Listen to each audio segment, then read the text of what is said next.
You did talk to the producers, Skippy. About you wanting a better recording studio. Right. As the star of the show, I should work with state-of-the-art recording equipment. I agree, but the producers didn't. So they won't get me a better recording studio? No, but they will get a bullhorn and a parrot! It's time for Tony DuMont's Random Reviews, where things other than game shows are game to be shown. And here's our host, the most random reviewer in the room, Tony DuMont! Thank you, everybody! Thank you watching online, and thank you, Skippy! Welcome to Tony DuMont's Random Reviews. This is the very first installment of a whole new series where I will be looking at pretty much anything other than game shows. Yes, I do have other interests. And why am I broadening my horizons this way? Well, I won't go into details. I'm only going to say it determines whether or not I have to clean Skippy's house in a wedding dress. So, on with the show. I'll be reviewing this Pez dispenser shaped like Fred Flintstone. Oh. I'll be reviewing this Mets cap. See?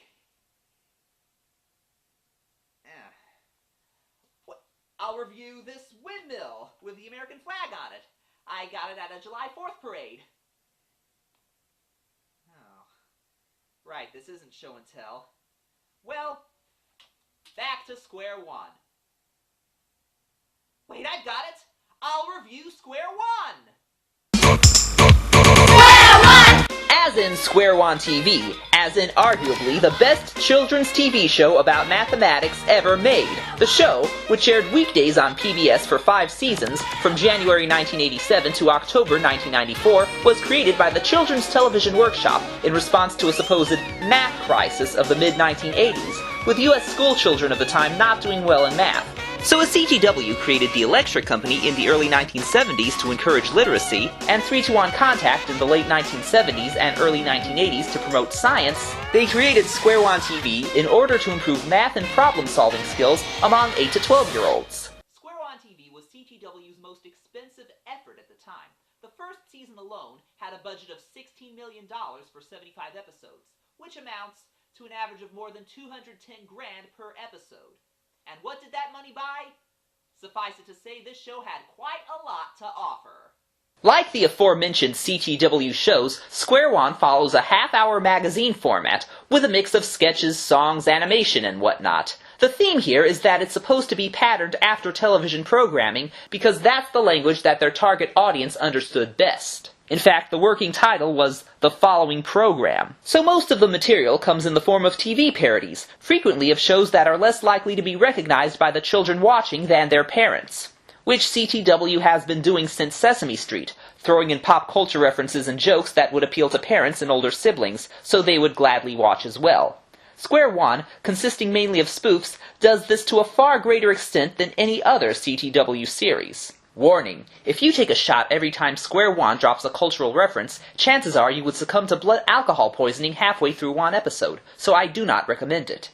There, I said it. Please do not sue. I'm working with a very limited budget. The best-known recurring parodies include Cabot and Marshmallow, the Faulty Towers spoof Nobody's In, General Math Piddle, a medical soap where the patients are numbers and shapes, Late Afternoon with David Numberman, the panel game What's My Number, Math Man, Math Court, Math Net, Mathathon, Math Brigade. Okay, you can sense a theme here. They really push the math. Yet the show is so entertaining that we don't mind. This is edutainment at its best. Ironically, Square One was commonly criticized for being too entertaining. People thought that if children enjoyed the show too much, they wouldn't really learn anything. But Square One TV proved them wrong, at least for me. Square One TV's 3 goals, according to its teacher's guide, were to promote a positive attitude toward mathematics, to demonstrate and encourage problem-solving techniques, and to present math in an interesting and meaningful manner. The show clearly succeeded at all 3, showing not only how to do math, but how to use it in your everyday life. One of their major elements was emphasizing the difference between math and mere arithmetic. Symmetry. Symmetry. Brought to you by Geometry, another division of mathematics.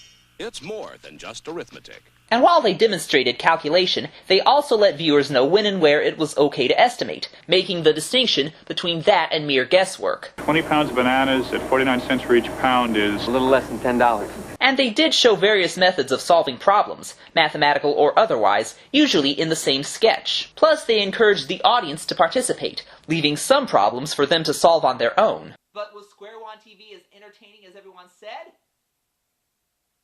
Is the Pope Catholic? Is Richard Gere a Buddhist? Is Tom Cruise a wacko? First, let's go over the sketches. They are performed by a diverse cast of 7, Cynthia Darlow, Chris Franco, Arthur Howard, Louisa LeChin, Beverly Mickens, future Emmy winner Reggie Cathy, and Larry Cedar, who seem to be the cast MVP, usually getting the lead parts. The cast members really gel together, while retaining their individuality and each getting their own chance to shine. And it is noteworthy that of all 7, 6 of them stayed for the entire run, with only one turnover in the 5th and final season, Louisa leaving and being replaced by stage veteran Priscilla Lopez. That's more consistency than can be said for a lot of sketch shows. Aside from the skits and spoofs, there are many other great bits, like the music videos. There were plenty of them in Season 1. The first sketch the show ever presented was the musical number That's Infinity, performed by the entire cast. This show tune about the notion of infinity was an appropriate way to start the series, not just because infinity is an important mathematical concept, but because it introduced the cast and set the tone for what was to follow. To further the point, for each of the 3 times the video was played in Season 1, it was followed throughout the episode by clips of the cast still singing the song. And on, and on, and on, and on, and on, and on, and on, and on, and on, and on, and on. Snap out of it, Tony! Oh. Other memorable music videos from Season 1 included Rappin' Judge, where Reg is, you guessed it, a rapping judge who uses math to solve a case. If only the Supreme Court could bust a rhyme like this. Someone on a skateboard has the power to cruise at just about 3 miles an hour. What that means, 60 minutes or so. 3 little old miles is all she can do. Also, there was 8% of My Love, about percentages, where Chris shows his girlfriend how his love is divided among other things. Now there's 9% for Miss Snodgrass, who tutors me in science. And add another 10% for the New York Football Giants. 4% for my mom and dad. 8% for my bike. 18 for my leather jacket, baby. If you don't like it, you can take a hike. 'Cause you still got 8% of my love. So he has more room in his heart for the New York Giants and his leather jacket than her. Ah, young love. Speaking of adolescent romance, there's the Motown-esque Graph of Love, where Beverly uses a line graph to record her feelings for her boyfriend from month to month. All these crests and troughs, enough to fill a whole season of Degrassi, but here, mercifully condensed into less than 3 minutes. You're carrying round a diagram. What did she say? Oh, diagram! Parents, watch out if your daughter starts to use charts. And Ghost of a Chance, seemingly a precursor to Saw, where a pizza deliverer is trapped in a haunted mansion full of dangerous traps. The math comes from demonstrating the chance of escaping each of them. There are 4 dusty bookcases right over there. One of them's a secret door. Go ahead and try one of them if you dare. Your chance is only 1 in 4. It's a very disturbing way to display probability. And to make this ordeal worse, they didn't even tip him.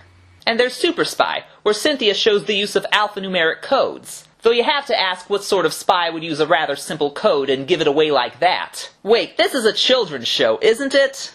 Another memorable song, more like a musical sketch, was Tony and the Togas, about a Phoenician rock star in ancient Rome who must learn Roman numerals to get through the song The Mathematics of Love. 4 arms will hug you tightly 5 times. I kissed you lightly, so goes. Ancient Rome may have been decadent, but they certainly had a good music scene. There was also Less Than Zero, about negative numbers, starring an athlete so clumsy the judges give him a negative score. And 999, a country tune about the number 9, of course, and how when any number is multiplied by 9, the product's digits add up to 9, or a multiple of 9. From seasons 2 onward, only a few more videos were added each season, and mostly by big-name musical artists, such as the Judds, Savion Glover, Kid and Play, Weird Al Yankovic, the Fat Boys, the Jets, Bobby McFerrin, and a few that are all but forgotten. Square One's songs, On the One Over One, are really catchy and enjoyable, as tunes from a Sesame Workshop show should be. Sadly, for some of these recording artists, they're more memorable than the tunes they actually released. Another memorable feature of Square One was, well, the game show. I knew it, Tony. Couldn't review something other than game shows, could you? Hey, Skippy, game shows were only a small part of Square One. A bet's a bet, Tony. Fine, I'll do the dishes in a veil. Is that enough? Make it sweeping the garage in a flowing skirt and we'll talk. Square One did have its share of game show parodies, most famously But Who's Counting in Season 1, modernized for Seasons 3 and 4, where digits were randomly selected on a wheel, and the players had to place each digit as it was chosen onto a grid to create either the largest or smallest number, or two numbers with the larger product, or two fractions with the larger or smaller sum, depending on the game. Remember, once you place a digit on your board, you can't move it! The cast members played the contestants, but the game itself was for the most part unscripted. The host, Monte Carlo, played by Arthur, was a total diva, having the announcer relay his demands to the producers because he was apparently too good to meet with them himself. Yes, I told the producers exactly what you said. You said I wanted to get paid fairly, right? Mm-hmm. You said I wanted to get paid what I'm worth. Right. Well, so what did they say? They agreed. They said I'm going to get paid what I'm worth? Starting immediately, they're going to cut your salary in half. And I liked how the announcer had more of a role as commentator in Season 3. Mr. Is playing a little more aggressively than Rose knows. He is betting that no number smaller than 3 will come up. But in Season 4, the whole segment got shortened and he got cut out. It's really not the same without the announcer. I appreciate that, Tony. You're welcome, Skippy. It's still on, right? Yep. Uh-huh. I figured. But Square One's game shows weren't limited to spoofs. They had real game shows with local children playing for Square One merchandise. In Season 1, they had But Who's Adding and But Who's Multiplying, strategy games based on addition and multiplication, where the object was to cover 3 numbers in a row. Season 2 had Triple Play, which was similar except with wheels, and players could choose between adding and multiplying the numbers that came up, and instead of a grid of squares, the numbers were connected on an isometric grid, and the object was to get a triple play, that is, 3 numbers that formed an equilateral triangle with the line segments connecting them.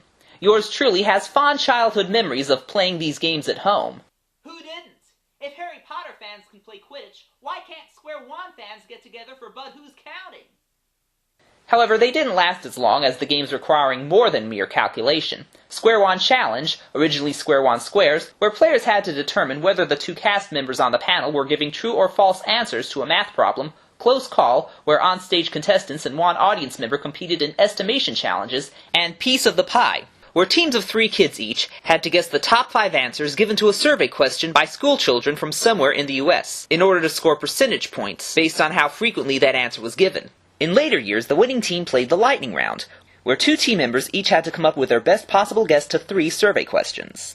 Sounds familiar, doesn't it? However, CTW did get permission from Mark Goodson Productions to adapt their formats, so they weren't totally stealing, and it was for a good cause, focusing on the math, so if anything, I could convince my parents that The Price is Right and Family Feud were educational to some extent. Each cast member hosted at least one game show, some better than others, yet Larry did the most, not counting Arthur as Monte Carlo. Larry hosted very professionally, and I would have liked to have seen him host an actual game show. The game shows all but vanished in Season 5, save for one repeat, which was quite disappointing to me. Square One TV just wasn't the same for me without the game shows. It was like having a close friend move away. But this is Random Reviews, and I don't plan on waxing Skippy's floors in an evening gown anytime soon. So let's look at the other parts, like the animation.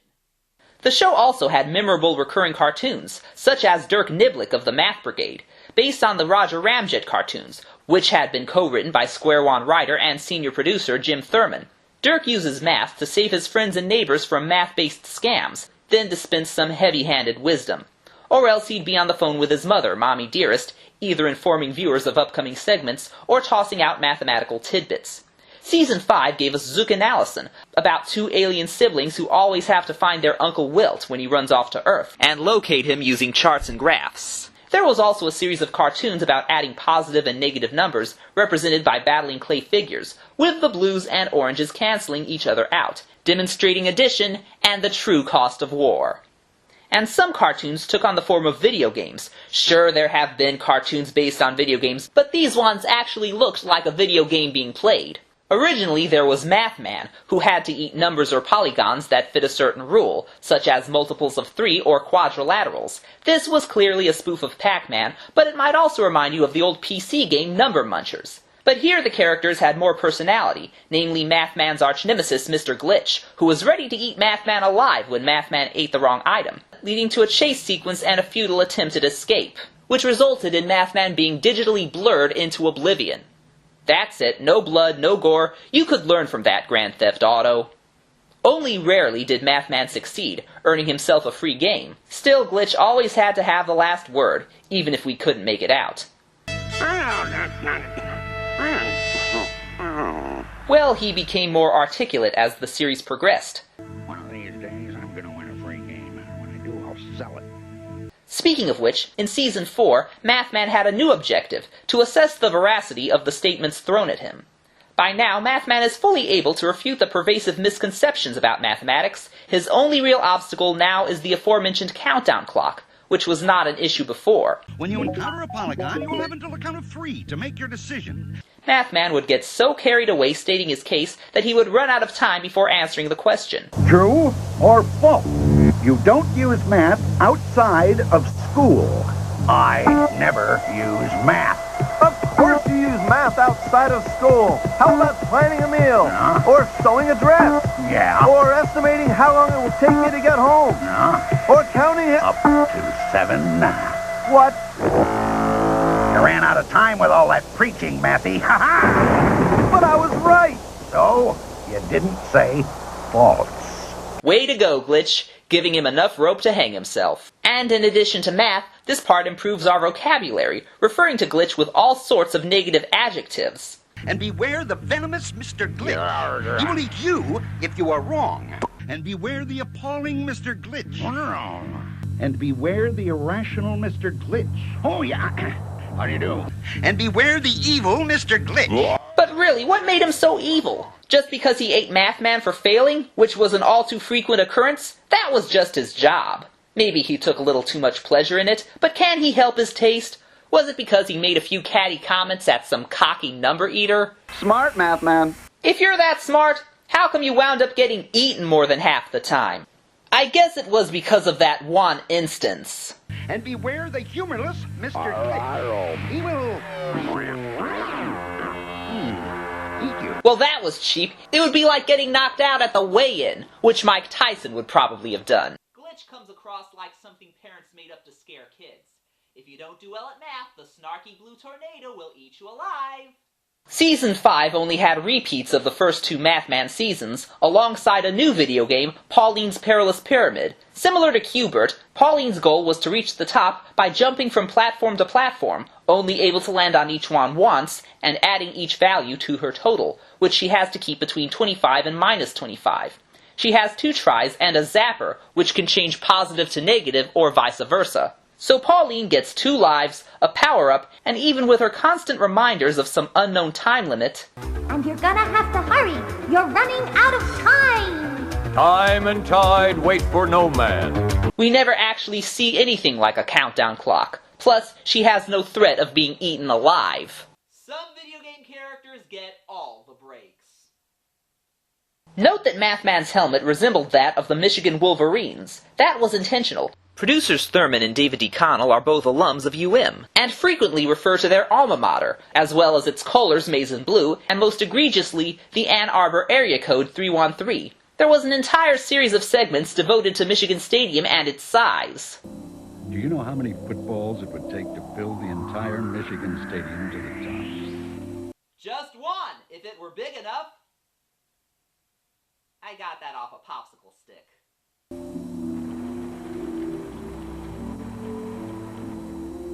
Yes, it would take about 173 million footballs to fill the Michigan Stadium. Hey, why don't we try it out ourselves? We'll get 173 million footballs and use them to fill the Michigan Stadium. Tony, I don't think this is going to work. Why not? For starters, where do we get all those footballs? Are there no football factories? And how are we going to keep them all inflated? We'll have the nation's unemployed do it. It'll really boost the economy. And how are we supposed to pay for all this? We'll convince some billionaire philanthropist it's for educational purposes. It really is. And how do we keep track of them all without losing count? Well, when there's a will, there's a way, right? Tony, where do you get these outlandish ideas? You gotta do something with your life. Other memorable bits included the one-sided phone conversations, where the person receiving the call was given a math problem, usually where following a series of steps resulted in a certain answer. Okay. Take any number. Got that. Add 5. Multiply by 2. Yep. What am I wearing? A light-up suit. Am I feeling it? Yes, I am. You want me to what? I thought this was a math problem. You hung up. A similar thing was done with Backstage with Blackstone, where the late Harry Blackstone Jr. demonstrated mathematical magic tricks that the viewer could do at home. Blackstone was one of the many celebrities who appeared on Square One TV, like someone every kid would know, the old philosopher, doing his usual shtick about addressing those in bizarre situations and giving rousing speeches, only this time centered around a math problem. And he says there are 30 people on the team, and he wants to know how many cars you'll need to get them to the game if only 4 players fit in each car. James Earl Jones lent his voice to a segment comparing how long it takes for a clock to tick 1 million or 1 billion seconds. 1 billion. 1 billion is 1,000 million. It would take a clock about 32 years to tick off 1 billion seconds.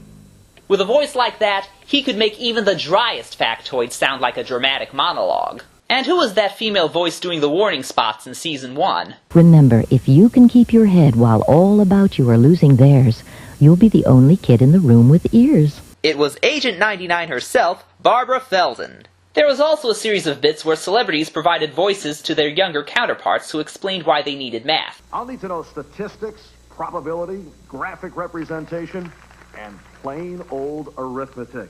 Yep, that Marv Albert was one of them. Too bad math couldn't keep him out of sex scandals. And there was downtown Julie Brown saying that math is cool. Mathematics, it's a mental tool. Use your head, it's super cool. And that was about it. Every time she appeared. Mathematics, it's a mental tool.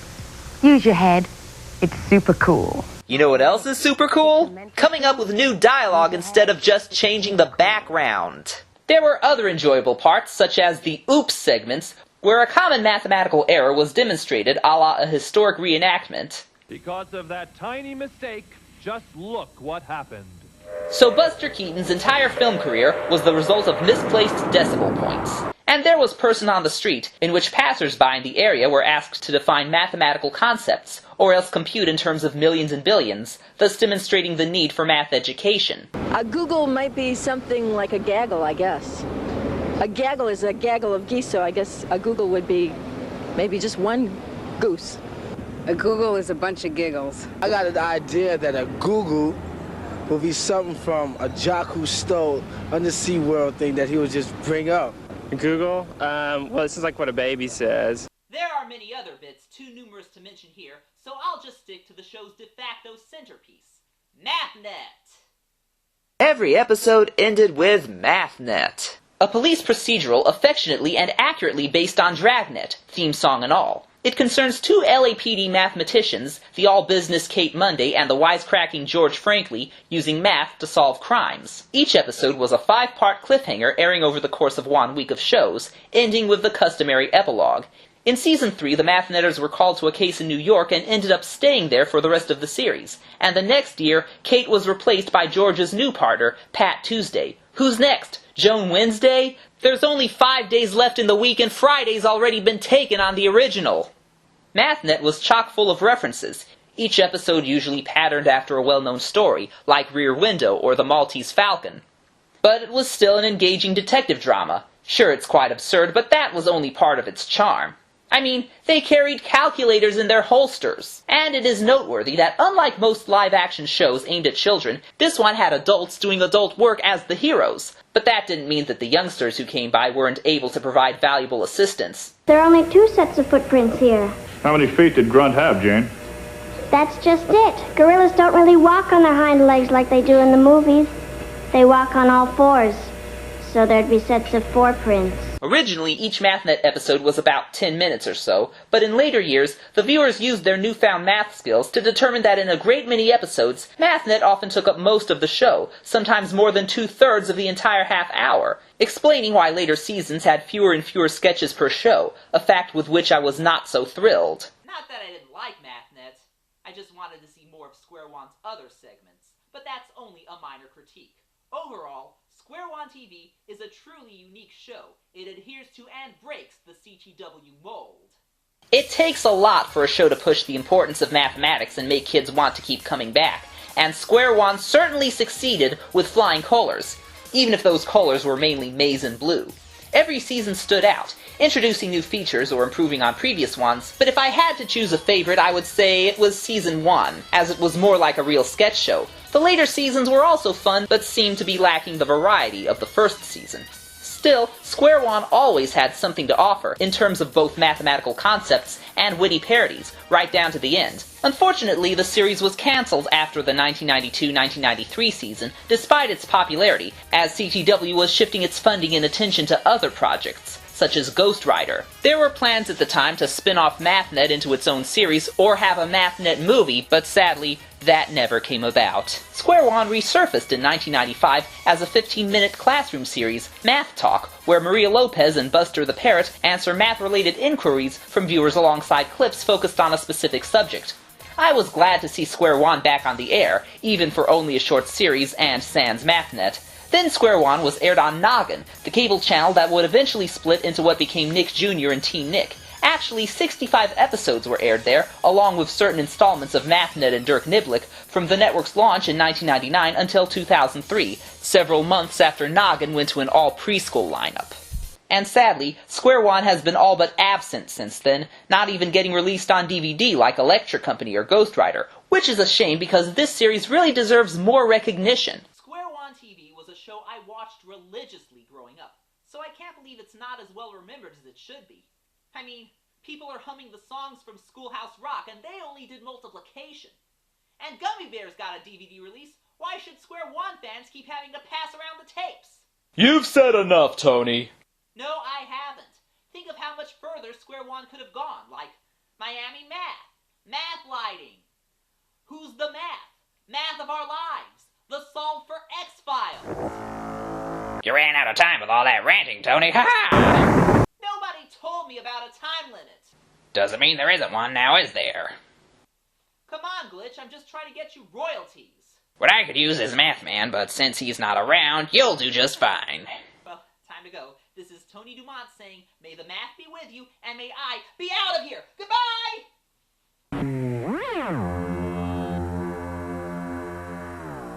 Oop-de-doo-doo-doo-doo. Oop-de-doo-doo-doo-doo-doo-doo-doo-doo-doo.